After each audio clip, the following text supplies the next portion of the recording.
ഗൗരിയുടെ വെളിപ്പെടുത്തൽ ആ മുഖത്തും ഞെട്ടൽ സൃഷ്ടിച്ചിട്ടുണ്ടെന്ന് അവൾക്ക് മനസ്സിലായി. ഏറെ കുറ്റബോധത്തോടെ തന്നെ നോക്കുന്ന അവന്റെ കണ്ണുകളിൽ നിന്നും ഗൗരി പറഞ്ഞത് സത്യമാണെന്ന് അവൾക്ക് മനസ്സിലായി. കേട്ടത് വിശ്വസിക്കാനാവാതെ ജീവച്ഛവം പോലെ നിൽക്കുകയായിരുന്നു ശ്രുതി. ഒരു നിമിഷം അവളുടെ മുഖഭാവം കണ്ട് അവൻ പോലും ഭയന്നു പോയിരുന്നു. മുട്ടുസൂചി വീണാൽ പോലും കേൾക്കാൻ പറ്റാത്ത ആ മൗനത്തെ ഭേദിച്ചുകൊണ്ട് അവളിൽ നിന്നും ഉയർന്നു വന്ന ശ്വാസഗതി മാത്രമാണ് അവൾക്ക് ജീവനുണ്ടെന്ന് അവന് മനസ്സിലാക്കി കൊടുത്തത്. എന്താടി, ഞാൻ പറഞ്ഞത് നിനക്ക് മനസ്സിലായില്ലേ? കുറച്ചും കൂടി അവളുടെ അരികിലേക്ക് നീങ്ങി നിന്നുകൊണ്ട് ഗൗരി ചോദിച്ചു. അവർ പറഞ്ഞതൊന്നും അവൾ കേട്ടിരുന്നില്ല എന്നതാണ് സത്യം. ഗൗരി! അനിയന്ത്രിതമായി സഞ്ജയോട് ശബ്ദം അവിടെ ഉയർന്നിരുന്നു. ഒരു നിമിഷം ഗൗരിയും ഭയന്നു പോയിരുന്നു. അത്രയും ദേഷ്യത്തോട് തന്നെയായിരുന്നു അവന്റെ ശബ്ദം ഉയർന്നത്. എന്റെ പേഴ്സണൽ കാര്യങ്ങളിൽ ഇടപെടാൻ നിനക്ക് എന്താ അധികാരം? എനിക്കൊരു അധികാരവുമില്ലേ സഞ്ജു? ഞാൻ സഞ്ജു വിവാഹം കഴിക്കാൻ പോകുന്ന പെൺകുട്ടിയാണ്. അപ്പോൾ ഏതോ ഒരുത്തിയുടെ കൂടെ സഞ്ജു ഇങ്ങനെ നാട് ചുറ്റുന്നു എന്ന് അറിയുമ്പോൾ എനിക്ക് വിഷമം തോന്നില്ലേ? ഗൗരി ചോദിച്ചു. നിന്നെ കല്യാണം കഴിക്കാമെന്ന് ഞാൻ എപ്പോഴെങ്കിലും നിന്നോട് പറഞ്ഞിട്ടുണ്ടോ? ഗൗരവത്തോടെ അവളുടെ മുഖത്തേക്ക് നോക്കി സഞ്ജയ് ചോദിച്ചു. ഒരു നിമിഷം ഗൗരി ഒന്ന് പതറിപ്പോയിരുന്നു. എങ്കിലും ആ പതർച്ച ഒട്ടും മുഖത്ത് വരാതെയാണ് അവൾ സംസാരിച്ചത്. പ്രത്യേകിച്ച് സഞ്ജയ് എന്തിനാ പറയുന്നത്? കുടുംബക്കാരെല്ലാവരും കൂടി ഒരുമിച്ച് തീരുമാനിച്ചു ഉറപ്പിച്ചതല്ലേ ഈ കാര്യം? ആരുറപ്പിച്ചു? ആര് തീരുമാനിച്ചു? ഞാൻ ഇതുവരെ ആർക്കും ഒരു വാക്കും കൊടുത്തിട്ടില്ല. പിന്നെ നീ പലവട്ടം കല്യാണമെന്ന് പറഞ്ഞപ്പോഴും ഞാൻ നിന്നെ പിന്തിരിപ്പിച്ചിട്ടേ ഉള്ളൂ. എന്റെ മനസ്സിൽ നിന്നോട് അങ്ങനെ ഒരു ഇഷ്ടമില്ല. അങ്ങനെ ഒരു തെറ്റിദ്ധാരണ നിന്റെ മനസ്സിലുണ്ടെങ്കിൽ നിർത്തിക്കോ. ഇനി മേലാൽ ഞാൻ കല്യാണം കഴിക്കാൻ പോകുന്ന പെണ്ണാണെന്ന് നീ ഒരിടത്തും പറയരുത്. എനിക്കത് ഇഷ്ടമല്ല. സഞ്ജയ് പറഞ്ഞപ്പോഴേക്കും പ്രഹരമേറ്റതുപോലെയായിരുന്നു ഗൗരി. എന്നാൽ തനിക്ക് ചുറ്റും നടക്കുന്ന വാഗ്വാദങ്ങളൊന്നും തന്നെ ശ്രുതിയെ സ്വാധീനിക്കുന്നു പോലുമില്ലെന്ന് സഞ്ജയ്ക്ക് തോന്നി. അവൾ മറ്റേതോ ഒരു ഗ്രഹത്തിലാണ്. ഗൗരി, ഞാൻ വല്ലാത്തൊരു മാനസികാവസ്ഥയിലാണ്. പ്ലീസ്. ദേഷ്യത്തോടെ തലയിൽ കൈവച്ചുകൊണ്ട് അവൻ പറഞ്ഞ നിമിഷം ഇറങ്ങിപ്പോവുകയല്ലാതെ ഗൗരിക്ക് മുൻപിൽ മറ്റൊരു മാർഗം ഉണ്ടായിരുന്നില്ല. ഇറങ്ങിപ്പോകുന്നതിന് മുൻപ് ശ്രുതിയെ ദഹിപ്പിക്കുന്നത് പോലെ ഒന്ന് നോക്കിയാണ് അവൾ ക്യാബിന് പുറത്തേക്ക് നടന്നത്. ശ്രുതി! സഞ്ജയ് വിളിച്ചപ്പോൾ ഒരു സ്വപ്നത്തിൽ എന്നതുപോലെ അവൾ ഉണർന്നു. പ്രേതത്തെ കണ്ടതുപോലെ സൂക്ഷിച്ച് അവനെ തന്നെ ഞെട്ടി നോക്കി. നമുക്കൊന്ന് പുറത്തു പോയാലോ? അവൻ ചോദിച്ചപ്പോൾ യാന്ത്രികമായി അവൾ തലയാട്ടിയിരുന്നു. അവിടേക്കുള്ള യാത്രയിൽ രണ്ടുപേരും മൗനമായിരുന്നു. ബീച്ചിലേക്കാണ് സഞ്ജയ് പോയത്. വണ്ടി നിർത്തി അധികം ആളുകൾ ആരുമില്ലാത്തൊരു ഓരത്തേക്ക് അവൻ മാറി നിന്നു. അവനെ അനുഗമിച്ചുകൊണ്ട് അവൾ പുറകെയും. ഞാനന്ന് എല്ലാം പറയാമെന്ന് പറഞ്ഞതല്ലേ? ഒന്നും കേൾക്കാൻ മനസ്സ് കാണിക്കാതിരുന്നത് ശ്രുതിയല്ലേ? അന്ന് എനിക്ക് പറയാനുള്ളതൊക്കെ ഒന്ന് കേട്ടിരുന്നെങ്കിൽ ഇപ്പോൾ പറഞ്ഞത് കേട്ട് തനിക്ക് ഇത്രയും ഞെട്ടേണ്ടി വരുമായിരുന്നില്ല. പ്രക്ഷുബ്ധമായ കടലിനെ നോക്കി അവൻ പറഞ്ഞു. സാറിന് പറയാനുള്ളത് ഒരിക്കലും ഇങ്ങനെയൊരു കാര്യമായിരിക്കുമെന്ന് ഞാൻ പ്രതീക്ഷിച്ചില്ല. സാറ് കല്യാണം കഴിച്ചിട്ടില്ലെന്നാണ് ഞാൻ വിചാരിച്ചത്.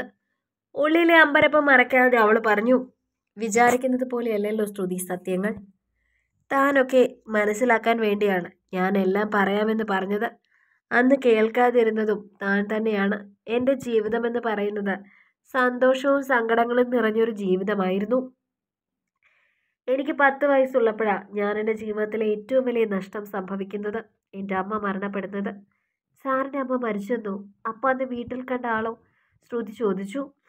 അതെൻ്റെ അമ്മയാണ്. പക്ഷെ ഞാൻ ജനിച്ചത് അമ്മയുടെ വയറ്റിലല്ലെന്ന് മാത്രം. എൻ്റെ അമ്മയ്ക്ക് ക്യാൻസർ ആയിരുന്നു. അമ്മയുടെ മരണശേഷം ഒരുപാട് കാലം അച്ഛൻ എന്നെ ഒറ്റയ്ക്ക് നോക്കി. പിന്നെ അച്ഛൻ അതിന് പറ്റാതെയായി. അത് കഴിഞ്ഞപ്പോഴാണ് അമ്മയെ വിവാഹം കഴിക്കുന്നത്. ബന്ധുക്കളൊക്കെ പറഞ്ഞ് ഞാൻ വിചാരിച്ചത് സിനിമയിലൊക്കെ കാണുന്നത് പോലെ ദുഷ്ടയായ കഥാപാത്രമായിരിക്കും രണ്ടാനമ്മയെന്നാണ്. പക്ഷെ എൻ്റെ ചിന്തകളെയൊക്കെ പാടെ മാറ്റി കളഞ്ഞിരുന്നു അമ്മ. എൻ്റെ സ്വന്തം അമ്മയേക്കാൾ കൂടുതൽ എന്നെ സ്നേഹിച്ചിട്ടുള്ളത് എൻ്റെ മല്ലികാമ്മയാണ്. എന്നോടുള്ള സ്നേഹം പകുത്തു പോകുമെന്ന് കരുതി അമ്മ സ്വന്തമായിട്ടൊരു കുഞ്ഞു പോലും വേണ്ടെന്ന് തീരുമാനിച്ചു. വീണ്ടും ജീവിതം സന്തോഷകരമായി മുന്നോട്ട് പോവുകയായിരുന്നു. കാനഡയിൽ നിന്നും ഞാൻ MBA കഴിഞ്ഞ് തിരിച്ചെത്തി. 1 വർഷം കഴിഞ്ഞപ്പോൾ തന്നെ ബിസിനസ്സിൻ്റെ കാര്യങ്ങളൊക്കെ അച്ഛൻ എന്നെ ഏൽപ്പിച്ചു. ബാച്ചിലർ ലൈഫ് ഒന്ന് നന്നായിട്ട് എൻജോയ് ചെയ്യാൻ പോലും പറ്റിയില്ല. അതിനു മുൻപേ എനിക്ക് വിവാഹം ആലോചിച്ചു. അച്ഛൻ്റെ പെങ്ങളുടെ മകൾ. കുട്ടിക്കാലത്തൊക്കെ കണ്ടിട്ടുണ്ടെന്നല്ലാതെ ഒരിക്കൽ പോലും എനിക്ക് അവളോട് ഇഷ്ടം തോന്നിയിരുന്നില്ല. അത് ഞാൻ അച്ഛനോട് പറഞ്ഞു. പക്ഷെ അച്ഛനെ എതിർക്കാൻ എനിക്ക് സാധിക്കുമായിരുന്നില്ല. അതുകൊണ്ട് 24-ാമത്തെ വയസ്സിൽ വിവാഹിതരാവാൻ ഞാൻ തീരുമാനിച്ചു. കുടുംബക്ഷേത്രത്തിൽ വച്ചൊരു താലികെട്ട്, പിന്നെ ആഘോഷകരമായ ഒരു റിസപ്ഷൻ. അങ്ങനെയായിരുന്നു തീരുമാനിച്ചത്. മണ്ഡപത്തിലെത്തിയപ്പോഴാണ് ഞാൻ വലുതായി കഴിഞ്ഞ പിന്നെ ലക്ഷ്മിയുടെ മുഖം തന്നെ കാണുന്നത്. അതിനു മുൻപ് ലക്ഷ്മിയോടൊന്ന് സംസാരിക്കാൻ പോലും എൻ്റെ മനസ്സ് ആഗ്രഹിച്ചിരുന്നില്ല. ഇഷ്ടക്കേടുണ്ടായിട്ടല്ല, പക്ഷെ ഇഷ്ടമുണ്ടെന്ന് പറയാനും വയ്യ. എങ്കിലും അച്ഛൻ്റെ സന്തോഷമായിരുന്നു എനിക്ക് വലുത്. അച്ഛനും അച്ഛൻ്റെ ഏറ്റവും ഇളയ സഹോദരിയും തമ്മിലുള്ള ബന്ധത്തിൻ്റെ ഒരു ദൃഢത കൂടിയാണ് ഞങ്ങളുടെ കല്യാണം കൊണ്ടുണ്ടാകുന്നതെന്ന് ഞാൻ വിശ്വസിച്ചു. മംഗളമായി തന്നെയാണ് വിവാഹം നടന്നത്. പക്ഷേ അവൾക്ക് അവനെക്കുറിച്ച് അറിയാൻ ആകാംക്ഷ തോന്നി. വിവാഹത്തിൻ്റെ അന്ന് സന്ധ്യയ്ക്ക് കാവിൽ വിളക്ക് വയ്ക്കാനായി ചെയ്ത അമ്മ കാണുന്നത് ജീവനറ്റ് കിടക്കുന്ന ലക്ഷ്മിയായിരുന്നു. സർപ്പദംശനമേറ്റതാണ്. വിവാഹം കഴിഞ്ഞ അന്ന് തന്നെ ലക്ഷ്മി മരണപ്പെട്ടത് കുടുംബത്തിലുള്ള എല്ലാവർക്കും വല്ലാത്തൊരാഘാതമായിരുന്നു സൃഷ്ടിച്ചത്. മാനസികമായ ഒരു അടുപ്പം തോന്നാത്തത് കൊണ്ട് അതൊരു വലിയ നഷ്ടമായി തോന്നിയില്ലെങ്കിലും ലക്ഷ്മിയുടെ മരണം എന്നെയും തകർത്ത് കളഞ്ഞിരുന്നു. ഞാൻ താലി കെട്ടിയ പെണ്ണ്, എൻ്റെ ഭാര്യ. ഒരു രാവിൻ്റെ പോലും അവകാശം ഞങ്ങൾക്ക് രണ്ടുപേർക്കും ഇടയിലില്ലെങ്കിലും എൻ്റെ ഉള്ളവും നൊന്തിരുന്നു. മാസങ്ങൾ കഴിഞ്ഞു. ലക്ഷ്മി ഇല്ലാത്ത വേദന കുടുംബക്കാരെല്ലാവരും മറികടക്കാൻ. ലക്ഷ്മിയുടെ അഭാവം എന്നിൽ വലിയ വേദന ഉണർത്തിയില്ലെങ്കിലും ആ ദിവസം തന്നെ അവൾക്ക് അങ്ങനെ ഒരു അപകടമുണ്ടാകിയത് എന്നെ തകർത്ത് കളഞ്ഞിരുന്നു. പിന്നീട് 5 വർഷക്കാലം വിവാഹത്തെക്കുറിച്ച് ഞാൻ തീരുമാനിച്ചില്ല. എന്നാൽ 5 വർഷം കഴിഞ്ഞപ്പോൾ അച്ഛനും അമ്മയും വീണ്ടും ഇതേ ആവശ്യവുമായി എൻ്റെ മുൻപിൽ വന്നു. ഇനിയൊരു ഭാഗ്യപരീക്ഷണത്തിന് നിൽക്കാൻ താല്പര്യമില്ലെന്ന് ഞാൻ പറഞ്ഞു. സർപ്പദോഷം കൊണ്ടായിരിക്കും ലക്ഷ്മിക്ക് അങ്ങനെ സംഭവിച്ചതെന്നും അതൊക്കെ മാറാനും പറഞ്ഞു. വീണ്ടും അച്ഛൻ നിർബന്ധിക്കാൻ തുടങ്ങി. അവസാനം ഞാൻ വിവാഹം കഴിച്ചില്ലെങ്കിൽ അച്ഛൻ്റെ ആരോഗ്യസ്ഥിതിയെ പോലും അത് ബാധിക്കുമെന്നുള്ള ഘട്ടമാണ്. അച്ഛനൊരു അറ്റാക്ക് വന്നു. അതോടെ സമ്മതിക്കാത്ത തരമില്ലാതെയായി. അങ്ങനെ വീണ്ടും ഒരു നവവരൻ്റെ കുപ്പായം അണിയാൻ ഞാൻ തീരുമാനിച്ചു.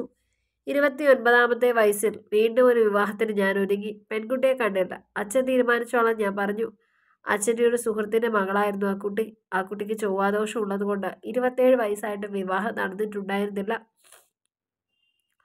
ജീവിതത്തിൽ ആദ്യമായിട്ടായിരിക്കും വിവാഹം കഴിക്കാൻ പോകുന്ന ആളെ പന്തലിൽ വെച്ച് കാണുന്നത്. ആ വിവാഹ ബന്ധത്തിനും മിനിറ്റുകളുടെ ആയുസ് മാത്രമേ ഉണ്ടായിരുന്നുള്ളൂ. വിവാഹം കഴിഞ്ഞ് തിരികെ പോകുന്ന വഴിയാണ് ഞങ്ങൾ സഞ്ചരിച്ചിരുന്ന കാർ ആക്സിഡൻ്റ് ആകുന്നത്.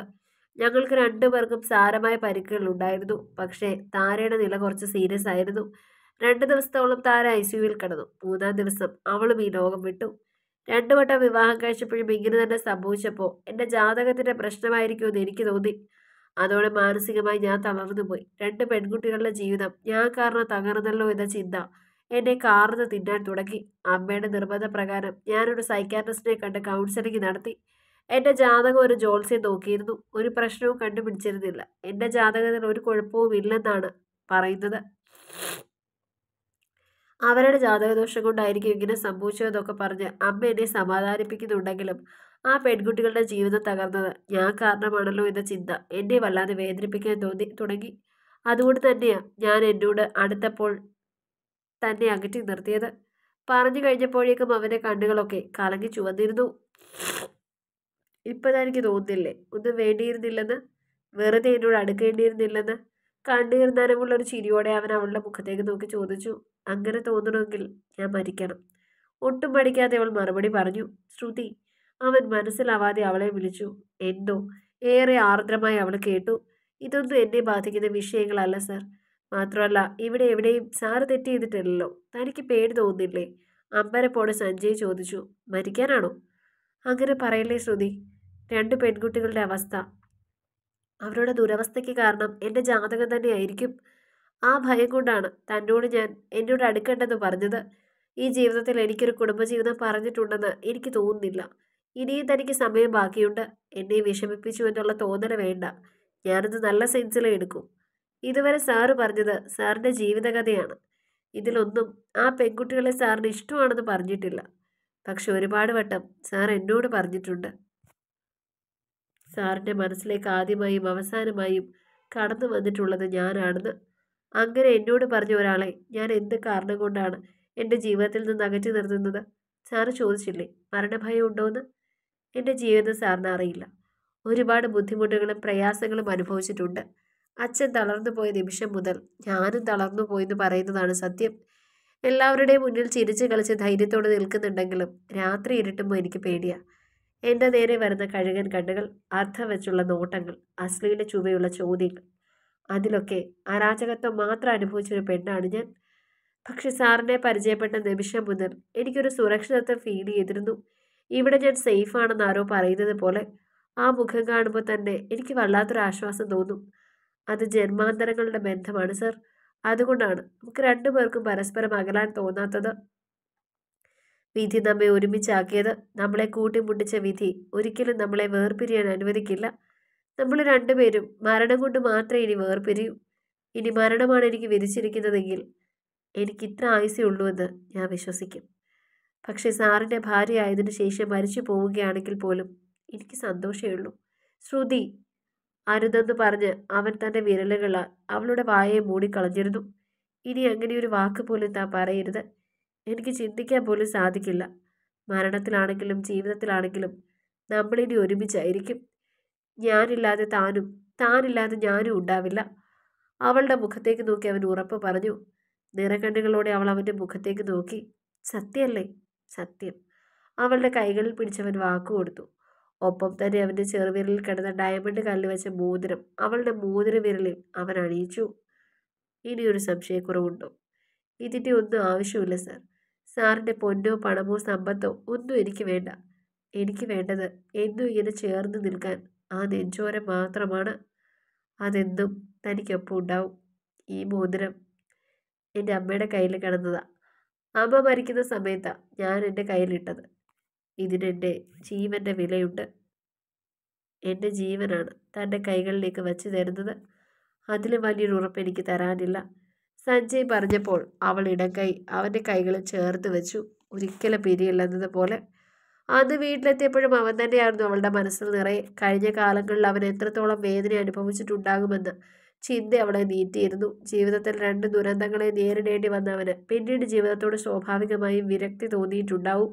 അതുതന്നെയാണ് അവൻ്റെ പ്രവർത്തികളിൽ താൻ കണ്ടതും. അറിയുന്തോറും അവനോടുള്ള ഇഷ്ടം അവൾക്ക് കൂടി വരികയായിരുന്നു.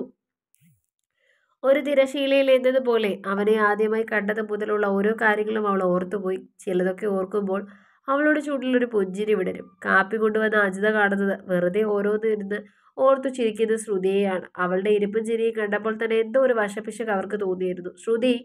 അവരെ വിളിച്ചിട്ടും ഒന്നും കേൾക്കാതെ മറ്റേതോ ലോകത്തിലായിരുന്നു അവൾ. ശ്രുതി! ഒരിക്കൽ കൂടി അവർ ഒച്ച ഉയർത്തിയപ്പോഴാണ് ഞെട്ടി അവൾ അവരുടെ മുഖത്തേക്ക് നോക്കിയത്. എന്താ അമ്മേ?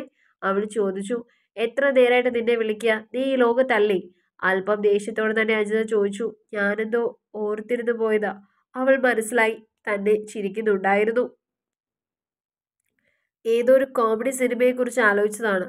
ഈ പ്രായത്തിൽ ഒറ്റയ്ക്കിരുന്ന് ചിരിക്കുന്നത് കോമഡി സിനിമയെക്കുറിച്ച് ആലോചിച്ചിട്ടാണെന്ന് മനസ്സിലാക്കാനുള്ള വിവേകമൊക്കെ എനിക്കുണ്ട്.